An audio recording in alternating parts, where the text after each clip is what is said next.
கர்த்தருடைய நாமம் பரிசுத்தப்படுவதாக. ஆண்டவராக இயேசு கிறிஸ்துவின் நாமத்தினாலே இந்த காலை வேளையிலே இந்த நேரலை வாயிலாக உங்களை சந்திப்பதில் நான் மிகவும் மகிழ்ச்சி அடைகிறேன்.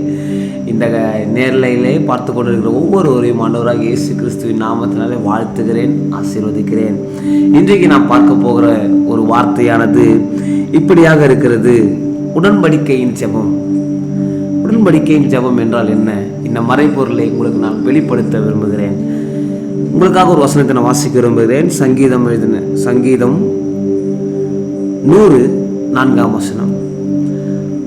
அவர் வாசல்களில் துதியோடும் அவர் பிரகாரங்களில் புகழ்ச்சியோடும் பிரவேசித்து அவரை துதித்து அவருடைய நாமத்தை ஸ்தோத்தரியுங்கள்.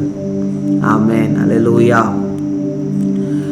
நம்முடைய வாழ்க்கையிலே ஆண்டவரை நாம் துதிக்கிறவர்களாக நாம் இருக்க வேண்டும். அது மட்டுமில்லாமல் நாம் நன்றி உள்ளவர்களாக இருக்க வேண்டும். நம்மளுடைய ஜெபத்திலும் கூட நாம் எப்போதுமே ஒரு பட்டியலிட்டு நாம் ஆண்டவரிடத்தில் செல்லாதபடிக்கு ஆண்டவர் நமக்கு செய்த நன்மைகளை பட்டியலிட்டு அதற்கு நன்றி சொல்ல கடமைப்பட்டிருக்கிறோம். ஆமென். இந்த சங்கீதம் 100:4 நான் மறுபடியும் உங்க மத்தியில் வாசிக்க ஆசைப்படுகிறேன். அவர் வாசல்களில் துதியோடும் அவர் பிரகாரங்களில் புகழ்ச்சியோடும் பிரவேசித்து அவரை துதித்து அவருடைய நாமத்தை ஸ்தோத்திரியுங்கள். ஆண்டவர் நமக்கு கொடுக்கிற ஒவ்வொரு ஆசீர்வாதத்துக்காகவும் நாம் நன்றி சொல்ல கடமைப்பட்டிருக்கிறோம். உடன்படிக்கையின் ஜெபம் என்பது என்ன? நன்றியின் ஜெபமாகும். உடன்படிக்கை என்பது நன்றி தெரிவிக்கத்தக்கதாய் நன்றி சொல்லுகிறதற்கு. உடன்படிக்கையின் ஜெபம் என்பது நாம் நன்றி சொல்லுகிற ஜெபம். ஆமென், பிரைஸ் தி லார்ட்.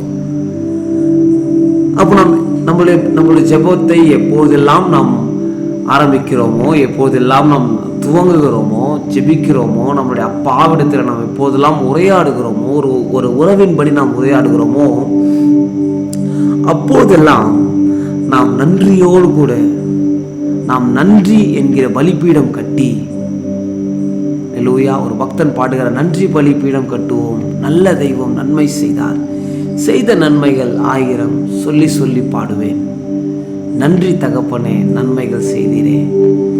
நம்முடைய வாழ்க்கையில் ஆண்டவர் இருக்க நல்ல ஒரு வீடு கொடுத்தார், வாழ தேவையான வசதிகளை கொடுத்தார், உடுக்க உடை, உண்ண உணவு,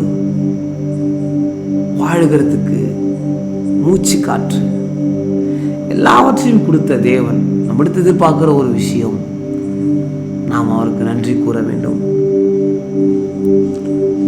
என்னிடத்தில் ஒரு பழக்கம் உண்டு. என்னுடைய சொந்த வார்த்தைகளை நான் போட்டு ஒரு சில பாடல்களை நான் அப்படியே பாடுவேன். ஆண்டவரை நான் துதிக்க ஆரம்பிப்பேன். அநேக தரம் நிறைய பெரிய பெரிய பாடல்கள் இருந்தாலும் உங்களுடைய வாயின் வார்த்தைகள்னாலே அவரை துதிக்கும் போது அவர் அதில் மிகவும் மிகவும் மிகவும் பிரியப்படத்தக்கவராக இருக்கிறார். பரலோகத்திலே லட்சோப லட்ச தூதர்கள் இருந்தாலும், நம்மளை விட அருமையாக பாடக்கூடிய 24 மணி நேரம் ஆராதிக்கக்கூடிய தூதர்கள் இருந்தாலும், தேவன் உங்களுடைய வாயிலிருந்தும் என்னுடைய வாயிலிருந்தும் வருகிற அந்த ஒரு வார்த்தையை, நன்றி அப்பா என்று சொல்லுகிற ஒரு வார்த்தையை அவர் எதிர்பார்த்து கொண்டிருக்கிறார்.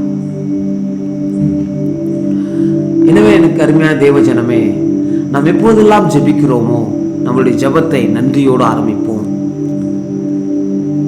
ஆண்டவருடைய ஆசீர்வாதத்துக்காக, நம்முடைய வாழ்க்கையில் ஆண்டவர் வைத்திருக்கிற ஆசீர்வாதங்களுக்காக கூட நாம் நன்றி செலுத்துகிறவர்களாக நாம் காணப்பட வேண்டும். அது மட்டும் இல்லாமல் நம்முடைய சொந்த வார்த்தைகளை கொண்டு நாம் அவரை துதிக்க கடவோம், நாம் அவருக்கு நன்றி செலுத்த கடவோம். நம்முடைய வாழ்க்கையில் அவர் செய்த ஒவ்வொரு அதிசயங்களும் எப்போதெல்லாம் நீங்கள் தனிமையாக உணர்கிறீர்களோ, உங்களுடைய வாழ்க்கையில் தேவன் தந்த அதிசயங்களை உங்கள் வாழ்க்கையில் எப்படி நடந்ததோ அப்படியே அதை நீங்கள் ஒரு பாடலாக ஏற்றி நீங்களும் ஆண்டவரும் தனியாக பாடும்போது அந்த இடத்திலே நிச்சயமாய் சொல்லுகிற எனக்கு கடுமையான தேவ ஜனமே, நீங்கள் தேவனுடைய பிரசன்னத்தை உணர்வீர்கள். ஆங்கிலத்திலே பிரசன்ஸ் என்று சொல்லுவார்கள். பிரசன்ஸ் என்பது அவர் அந்த இடத்துல இருக்கிறார் என்ற அர்த்தம். அவர் அந்த இடத்துல பிரசன்ஸா இருக்கிறார் என்ற அர்த்தம். அவர் அந்த இடத்துல இருக்கிறார், பிரசன்னம்.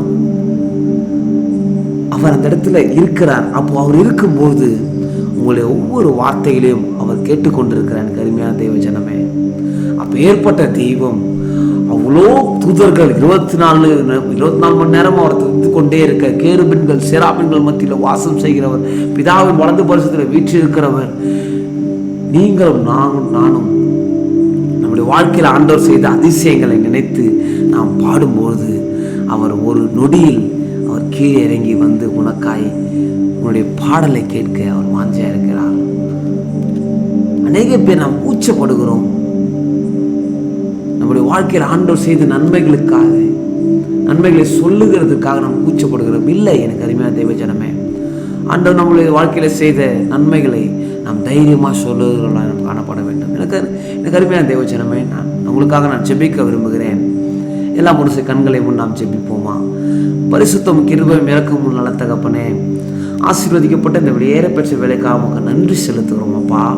ஆண்டவரே, எங்களுடைய வாழ்க்கையிலே நீர் எங்களுக்கு செய்த நன்மைகளை ஆண்டவரே நாங்கள் நன்றியோடு இடத்துல பேச, நன்றியோடு எங்களுடைய ஜெபத்தை நாங்கள் ஆரம்பிக்க கர்த்தர் உதவி செய்யுங்கப்பா.